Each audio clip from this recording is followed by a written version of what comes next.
Schoolhouse Cracked. With me, as always, is Mr. Brett Derickson. Before we get into today's episode, as always, like us on Facebook. Be sure to subscribe to our YouTube channel.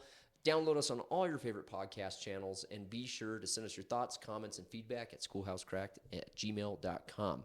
So today's episode is on grading. And we've kind of talked about grading a couple times. And so, as I mentioned, with me is Mr. Brett Derickson. But more importantly, Brett and Dad. Yeah.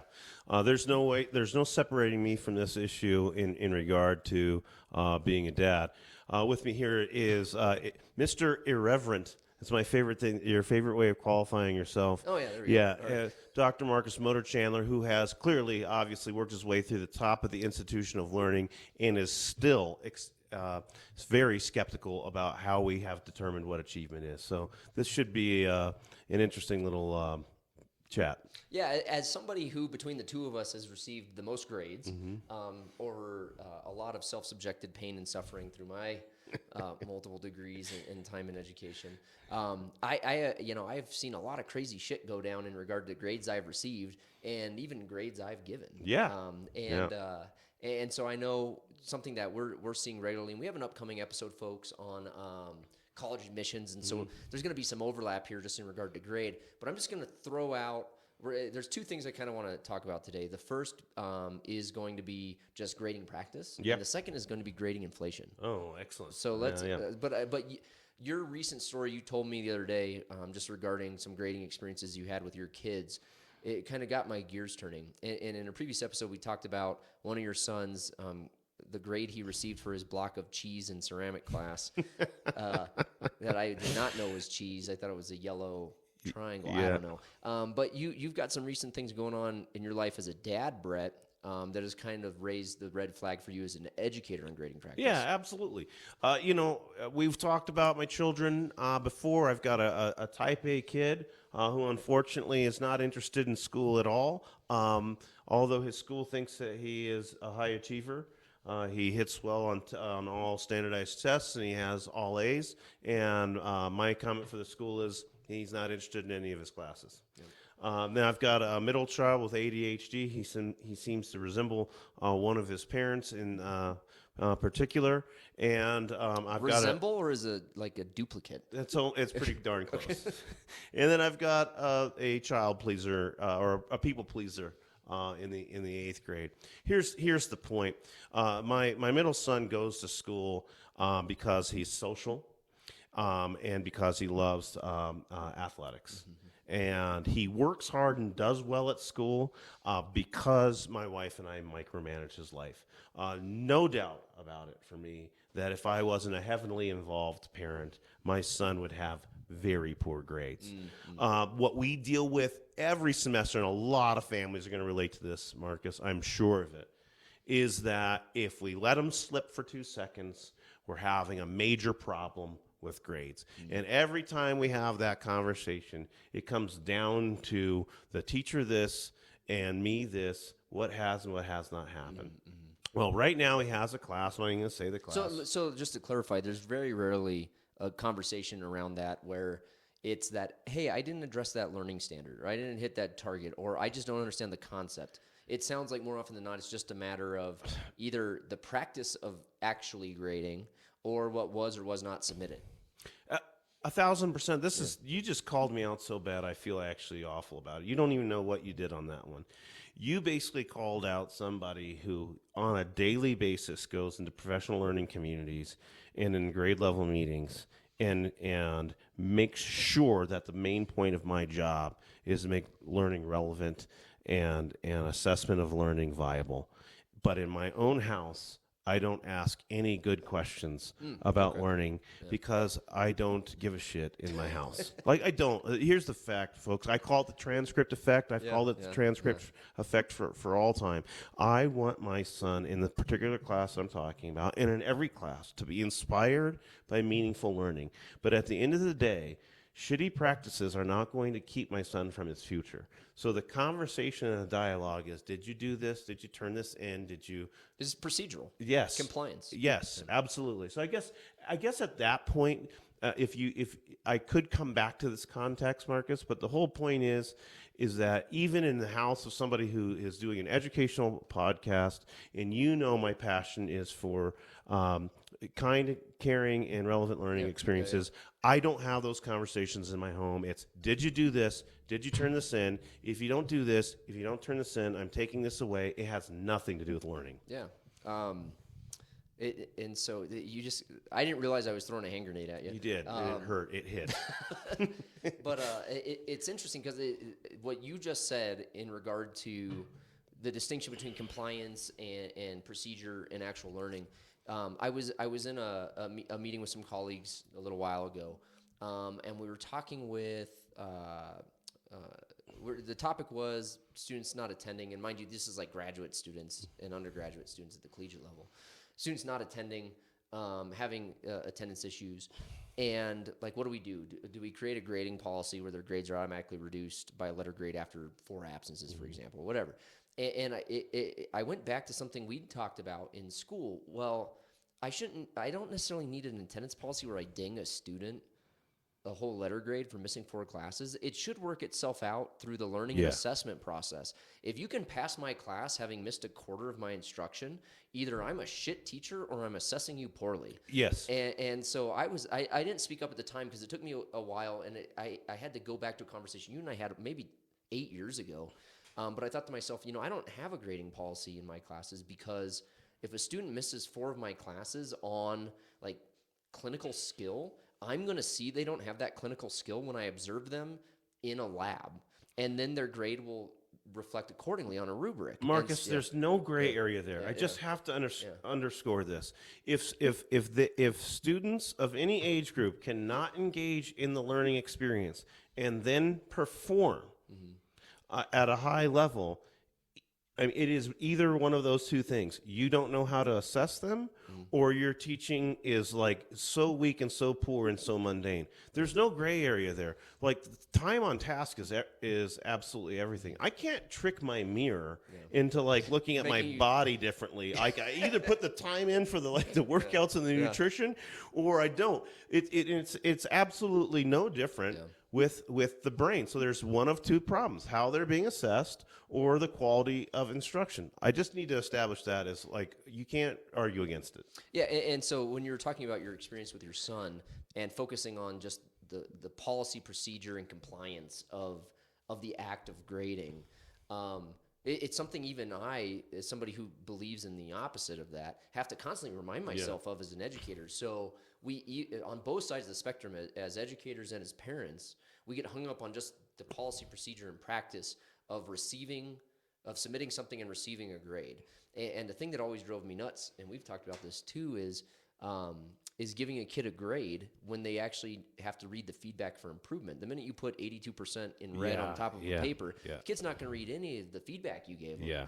And so the process of learning as an experience and not as like an end product every time you submit something lends itself also to just the compliance of submitting something for a grade. Yeah. And I just want to say, have a disclaimer out there. Folks, teachers, we know that there are standards-based grading practices. We know that there are feedback ladders and feedback loops going on. I bought a feedback ladder at Home Depot, actually. Yeah. It was more expensive than the regular ladder.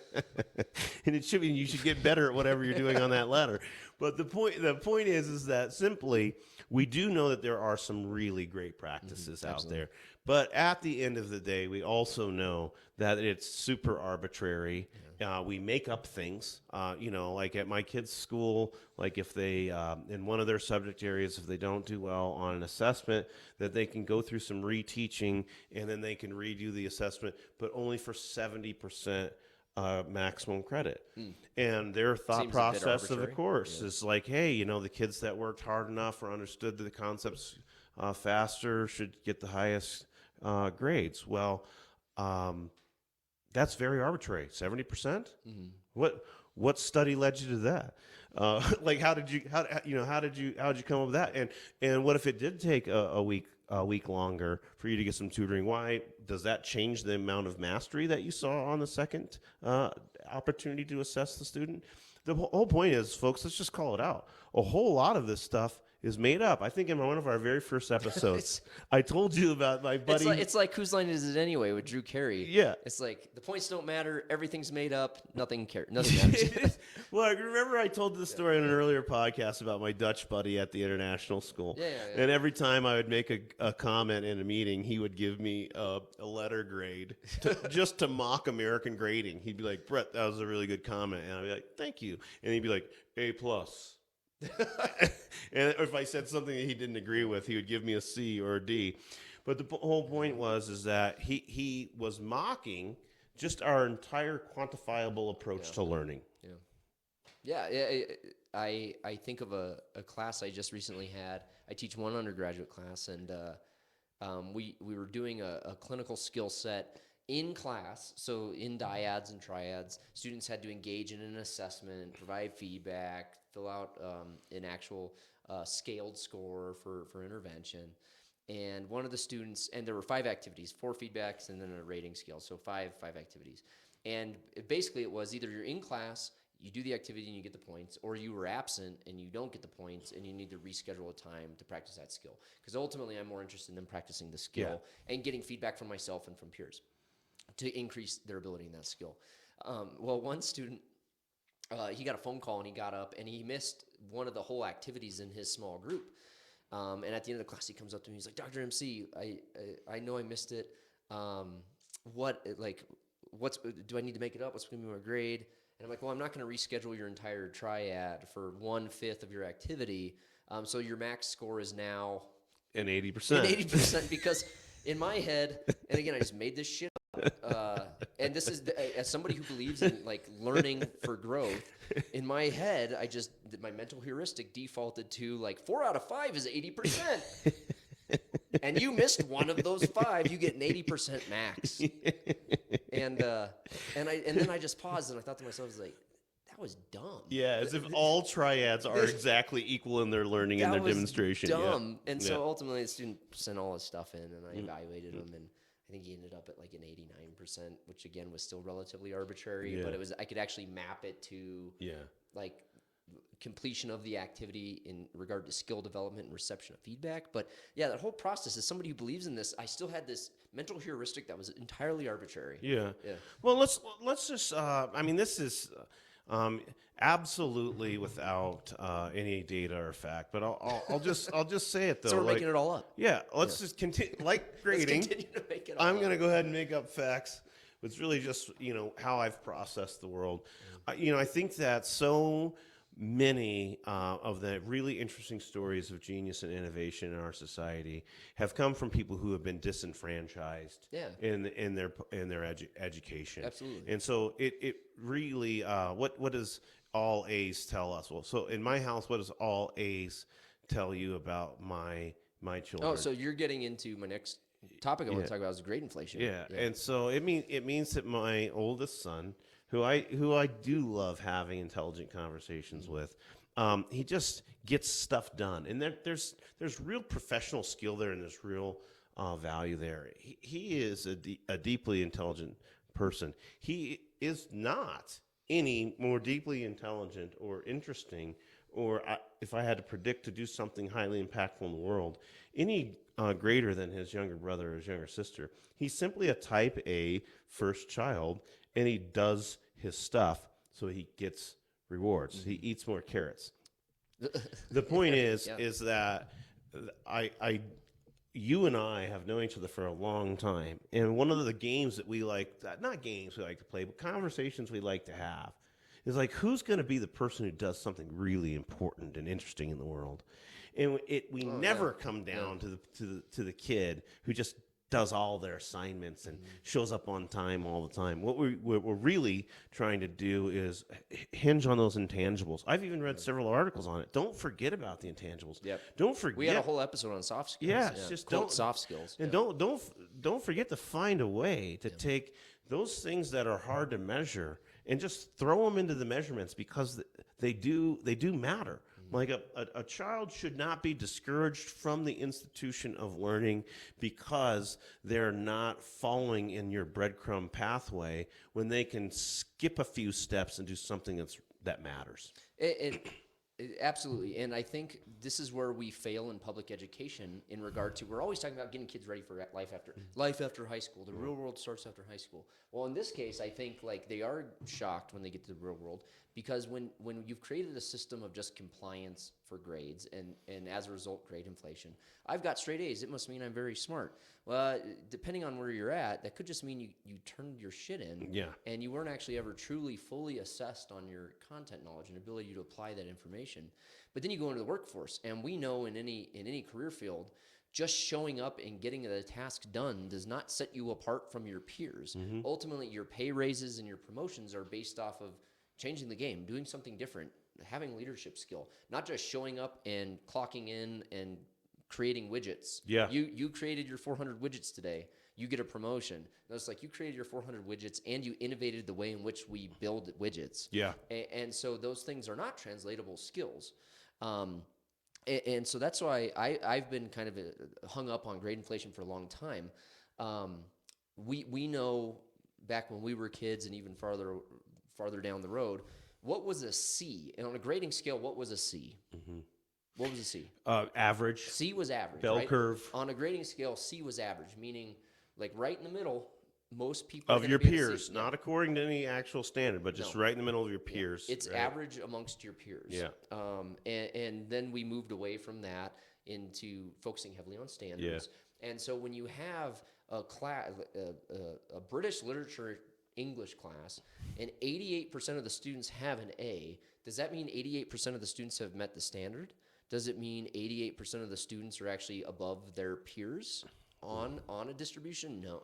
And so you start to see this play out. And just in our time in education, we've seen grades skyrocket. We saw the average GPA be like a 3.0 to now the average GPA is like a 3.7. Yeah. Yeah. And we're attaching all kinds of non-learning associated tasks with things. My son, for French class, had a B, the oldest son, and so he had an opportunity to bake a cake, and because he baked the cake, he brought the cake in. It showed that he baked the cake and got an A in French. Here's my favorite one. I just screamed inside a little bit. I just felt my eye twitch when you said and that. I don't even know. Shit, I didn't even get to eat the cake. I don't even know if it was even a good cake. It could have been a terrible cake. My guess is that nobody even actually ate the cake. Somebody took it home to their kids. The point is, though, I have two stories about this, which I want the audience to respond to and to challenge us on. Like, it's not that we don't believe in quantifying a child's learning. We just want way more dialogue and way more evidence put into what it is. Yeah, moving away from the arbitrary and the compliant. Yeah. But here's two fun ones for you. One is I'm an athletic director, and you may not be able to tell from this chair, but like I'm a way more than above average athlete, and I was competitive. You're not a C average. I'm not. High B, low A. I'm telling you by standards compared to my peers, 45-year-old men, and according to performance, I excel. I'm not boasting. I'm just simply telling you that when I was in high school, I started showing my grades to staff members. And we had those handwritten grade cards. Oh, yeah. And I got a C- my junior year. I'd love to show the audience a picture of my junior year. There's no way I was a C- in PE. I loved PE. Yeah. And there's no way I was a C-. I had to have not done something or gotten sick and missed a couple of days or not made up something. You forgot your dress out shorts. It had to be some sort of task completion. I was not a C-. My other favorite one is I was working with, we did do in the International Baccalaureate, it's really strong grading practices according to the criterion and the standards. The students that I had were brilliant, and they were really struggling with me in my rigorous approach. It didn't matter. I knew the kids were going to end up being highly successful because it takes time to meet the standards. Yeah, absolutely. If the standards are meaningful, it doesn't happen on Tuesday and you move to the next standard on Wednesday. Right. Yeah. If they're meaningful, they take many opportunities to show, so on and so forth. But I had got frustrated because really good kids had turned on me because they weren't getting their grades. Yeah. Right. And I knew they were learning. I knew it was going to work out. That it was a great group of kids. I hope they remember me. Point is to Or they're still at home sharpening their sticks. No way. This is what I did though. So folks, what I did was I took a bunch of pieces of blank paper that you can fold up like you would put in a drawing, and I had them in a hat. And I told the kids, hey, listen, I know you guys have been concerned about your grades. So I've written down grades on pieces of paper from, there's a bunch of C's, there's a few B's, there's even less A's, and there's just a couple D's. There's no F's. Was there a super A? Yeah, but I said, I'm going to throw these onto the ground, and then if you get one, you can then use that to supplement for anything earlier. They were all blank, of course. So I threw out all these things, and all these 8th graders dive out of their chairs and seats, and they're scrambling all over the ground like money dropped at a minor league baseball game. My God. And they're just going all over the place, and they're picking them up, and they're like, mine's blank, mine's blank, mine's blank.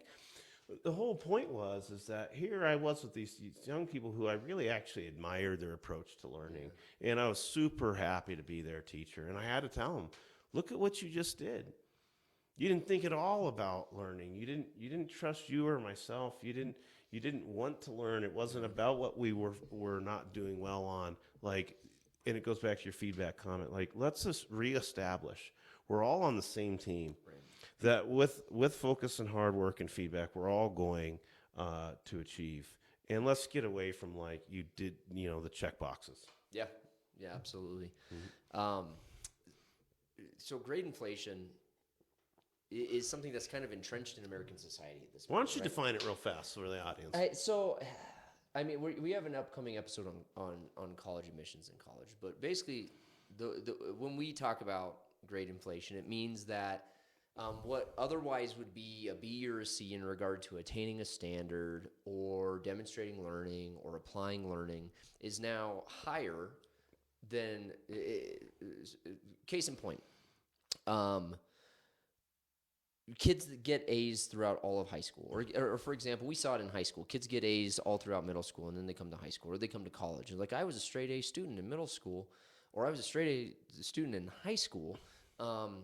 And it's because in some instances, and not all, there's compliance grading. Mm-hmm. He baked the cake, yep. And that bumped him from an A to a B, giving the student and the parents a false illusion that the student's understanding mastery of a concept or of content is at an A, when really there are still some gaps in their learning in regard to standards or application of their learning. Right. And folks, Marcus is going to wrap this around, but it goes the opposite way as well. I have an older brother who had a 2.1 grade point average in high school, and he is a clinical surgeon at this point.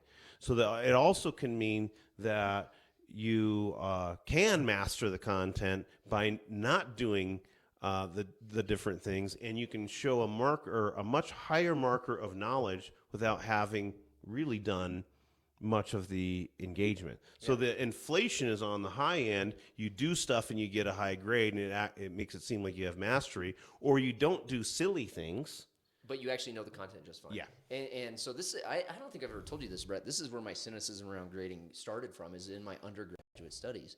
So I got a BS, an MA, an MAED, and then a doctorate. So like I've been through all the different types of schooling, and I've seen grade inflation, and I've seen driving grades down because of compliance. And I never told you this. If you were to guess, what was my cumulative? You might know this actually, because our boss at one point made a dumbass assumption about like intelligence and GPA, which was false, and I was proud in proving him wrong. But if you were to guess what my undergraduate GPA was, what do you think it was? Well, I'm going to say a 3.0. Okay, it was a 2.5. I would never have guessed that. And I got admitted to graduate school straight out of my undergrad. The distinction was I had a 4.0 in my major. Yeah. In psychology, I had a 4.0. Mm-hmm. Outside of my major, I didn't give a shit. Mm-hmm. Like, I was not going to do bullshit assignments that were going to detract from my learning in other areas, knowing I wanted to pursue a professional license degree and go on to graduate school. Can you pause there for a second and just say... I wasn't going to attend the extra credit play when I had a research lab. But that's why we talk about rigorous and relevant and engaging instruction, because but calling you immature by any means, but that is I was definitely 18, a teenage mindset. Yeah, cost benefit. I just engaged in a cost benefit analysis. Right, Yeah. or like interesting or not interesting. That's how a kid thinks. Is this interesting or not interesting? Do I like the teacher or do I not like the teacher? But right now, what we're still talking about is this a means to an end? Yes. Yeah, and that's the calculation I very cognizantly went through. And so on paper, a 2.5 student does not look like they got a lot out of college, but there was this dichotomy where within my major, I was a 4.0, and to go to a 2.5, I obviously had to be much lower than that outside of the major. So I'm really scared about how you did so poorly in your other classes, but keep going. Because, well, it wasn't all classes, mind you. Yeah. It was the classes where when you look at the syllabus and you look at the practices and the assignments, you realize this is all bullshit. I'm being graded because I just turned in a bunch of papers. I'm not getting feedback on any of them. And the irony of it is, actually, when I got admitted to my first master's program, I had the highest GRE in my class and the lowest GPA. Wow, that's crazy. And I'm not saying that to brag. I'm saying that as a way to demonstrate grading practices can inflate or they can deflate, and very rarely are they actually an accurate representation of student learning and mastery. Before we go forward, though, I'd just like to say to my children at home, which I know you're not listening, but if for any reason you do come across this, we are not going to do this. We're gonna play the game a little bit better. I'm a cautionary tale. Yeah, you can be irreverent in other ways, but this shit's not happening in our house. Keep going. But grade inflation is playing out long term. Yeah. And so there's been a recent study within the last year that came out of researchers out of BYU, Purdue, Stanford, and West Point. And they're seeing that there's increases in that not only grade inflation is real in K-12, but grade inflation is happening at the collegiate level. But that's also warping college completion rates and admissions rates. Yeah. And so if every kid's got a 4.0, you really don't know which student is more prepared for college or has learned the material better or has applied the material better. So it's when you lose a demarcation line, everything becomes gray. Okay. I will say, though, I don't know what the solution on this one is until we have real institutional change. I like that you just put that out there, but this is where maybe we move from the schoolhouse cracked model to there's some cornerstones missing. So let's ask ourselves, why does this happen? There are a number of reasons, and I would like for you to add on to this. But I'm just off the top of my head, here's a couple of reasons why grade inflation happened. One is because we do carrot and stick our kids so much, even in our households. You have no idea how many times I've been in a parent conference like, well, I take their phone away or I take their activity away if they don't do this stuff. They're not playing Xbox this weekend. Right. Yeah. So the point, though, is it's like, hey, if you just do stuff, then you're going to be okay. So it's deeply culturally embedded. Not on doing anything well, but just getting something done. The other is that, if I'm thinking about my teachers right now and possible grade inflation, we just ended a quarter, and we don't allow our teachers to not allow students to turn in work late because there's too many reasons why it might be late. The point is, they've got 125 to 150 students, and many of them are turning in things late. It's very hard for them to give them feedback in a timely manner.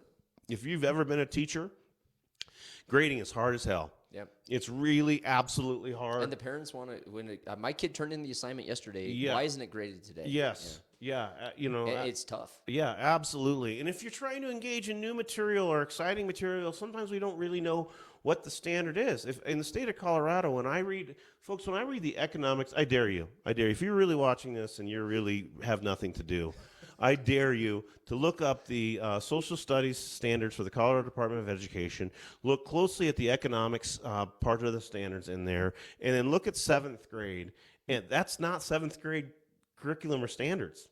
Like, you couldn't pass a test on that if we were testing what they put in there accurately. Let me throw in this. Have you seen who's written those standards? Have you gone in and looked at who wrote those standards? Yeah, I mean, it's got to be economists. It's college professors. Yes, it's got to be. And state economists. Right. Yeah. So the whole point, though, is even your teacher doesn't know how to necessarily interpret the appropriateness of meeting a high, medium, and low for much of the sophisticated curriculum. The whole point, though, is that grade inflation is a problem. It's happening in your house. It's happening at your school. You need to be careful that if your kid has all A's, that doesn't mean necessarily that they're really, first of all, it doesn't mean they're a good person, and it doesn't mean that they're very knowledgeable. It just means they're a good student. And eventually, we get ourselves into a place where we have to be innovative, creative, and problem-solving people. Yeah. If my Facebook feed were any indicator, every single child of every person I've ever met is an honor student. Yeah. Yeah. Yeah. And statistically, that's either an anomaly, or if it's legitimate, I do need to start playing the lottery. Yeah. And so, but again, folks, grades can go the other way. If your kid's got a low grade, it's not always an indicator that they don't understand what's going on. It could be they just deciding they're not doing a bullshit assignment. Yeah, and if they have an A, it doesn't mean they know anything or have anything of value to add either. So we're on both sides of this. Here's again, Marcus really smashed me at the beginning of this episode in regard to grades in my children, and honestly, I need to get back to what my core values are. I need to remind my son that I love him, and I know how complex it is to take 8 different courses on a blocked schedule, to play 3 sports. I mean, the kid goes to school in the morning. He goes straight to a practice, three seasons. He comes home and shoves food into his face. He goes up to his room to work on homework, and then he goes to bed. And I'm pissed at him because he didn't advocate for himself well enough with this one class. I need to get back to asking my kids questions about what they're learning, what they're thinking, what they want to learn. And I've got to find some sort of way to be malleable within the system. Yeah. It's got to be okay for him to get a C in this class without him having to sit down and have both of his parents tell him what he should be. Turning in an assignment. Yeah, sure. That's a great reflection, Brad. I that wasn't my intent, but I'm proud you kind of got there. But I think that's ultimately what to keep doing for this episode is, folks, in regard to grading practices, grading inflation, compliance grading, is whether you're a teacher or a parent, getting back to focusing on the process and the journey of learning and not the destination, which is the destination being the letter grade. Yeah, and that was that intangible piece I was talking about, man. Read some quotes on the internet about what Elon Musk says about school. The whole point is like nurture the mind, the body, and the spirit of your child, either in your school systems. Make sure you have enough electives. Make sure you have enough choices. Make sure that the curriculum and the teachers are engaging and relevant. At home, make sure that you are instilling those core values of curiosity and inquiry, beyond the schoolhouse doors, and really get in there, because a life of compliance is a death sentence, and we all know that. We all find in our jobs and in our careers these moments where we're just like, am I doing this again today? Yep. And that's essentially a huge part of the experience that our kids have to go through in the schoolhouse. So thanks for your reflections, Brett, both as an educator and as a dad. I'm curious to see kind of where your conversation goes with your son after your reflection. Well, he's also 15, so he's probably going to not engage in my conversation at all. But maybe if I buy him a pizza, I can have a conversation. Compliance dialogue. New that's carrot. A new one. That's a new carrot. So thanks for tuning in, everybody at home. Thanks for listening. As always, be sure to like us on Facebook, subscribe to our YouTube channel, download us on all your favorite podcast channels. Send us your thoughts, comments, feedback. What are you seeing at home in regard to your own students' grading? Or teachers, what's driving you nuts about grading practices at your school? Send us those thoughts at schoolhousecracked@gmail.com. With me, as always, is Mr. Brett Derickson. Great dad, highly invested, wonderful educator, and capable of some pretty strong cognitive dissonance in his own practices. And this is my good friend, Dr. Marcus Motor Chandler, who's been through more school than anybody should ever have to. And I give you a B+. Oh, excellent. Okay. Yeah, 88, slightly above 88. average. Bake me a cake and you get an A. I was going to say, can I get some extra credit? Thanks for tuning in, folks.